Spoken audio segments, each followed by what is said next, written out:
Assalamualaikum warahmatullahi wabarakatuh. Perkenalkan, saya Habil Islamil Mar'i 2017-2011-34 dari kelas 1 Ekonomi Syariah C akan mempresentasikan karya ilmiah yang saya tulis tentang kajian ilmiah 3 sajak dari buku puisi Biang Lala karya Abdul Wahid PS.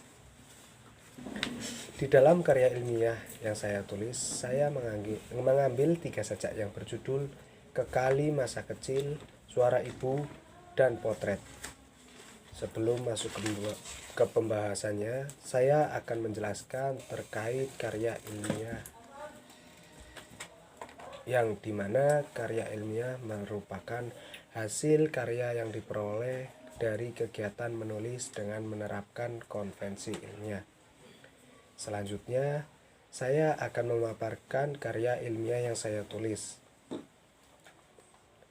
Langsung saja masuk ke pembahasan kajian ilmiah dalam 3 sajak dari buku puisi Biang Lala karya Abdul Wahid PS secara struktural semiotik. Yang pertama ada puisi yang berjudul Kekali Masa Kecil.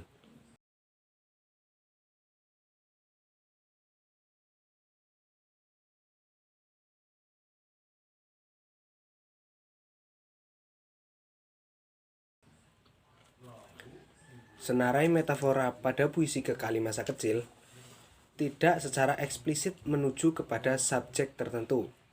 Bisa jadi metafora-metafora itu digunakan sebagai lambang umum sebuah dunia yang gemerlap. Jadi pada puisi ini menceritakan mengenai masa kecil yang diangkat sedemikian rupa dengan membangkitkan suasana realistik dan juga surrealistik. Yang kedua, ada puisi yang berjudul Suara Ibu.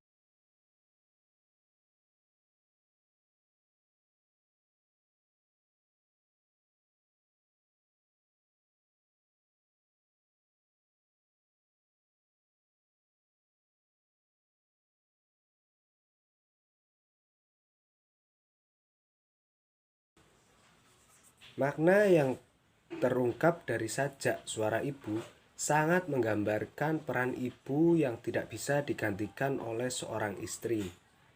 Peran istri yang seperti ibu akan menemani seorang anak walau saat air mata di masa renta. Dalam sajak Abdul Wahid PS, nama-nama benda yang mengacu pada kehidupan sehari-hari tidak tinggal diam sebagai landscape, tetapi sengaja diberi muatan ide yang bermakna lebih dalam.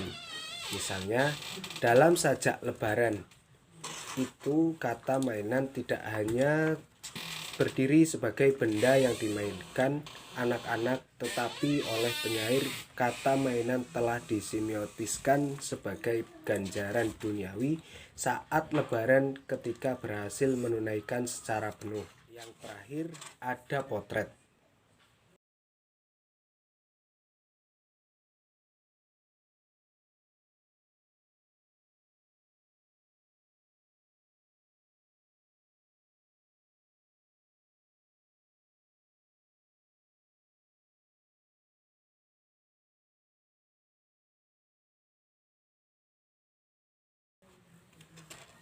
Sajak potret di atas, juga sajak yang dibahas sebelumnya, menguatkan intensi Asid dalam menciptakan narator yang tersembunyi.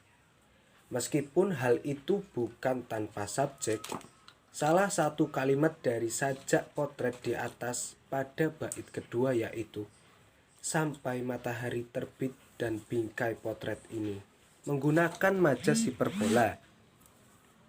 Dalam sajak potret Abdul Wahid PS menggunakan pilihan kata yang sangat indah dan mudah dipahami. Pilihan kata kiasan yang sangat estetik dan surrealisme. Sekian dari pemaparan karya ilmiah yang saya tulis. Semoga bermanfaat. Apabila ada banyak kesalahan, mohon dimaafkan. Wabillahi taufiq wal hidayah. Wassalamualaikum warahmatullahi wabarakatuh.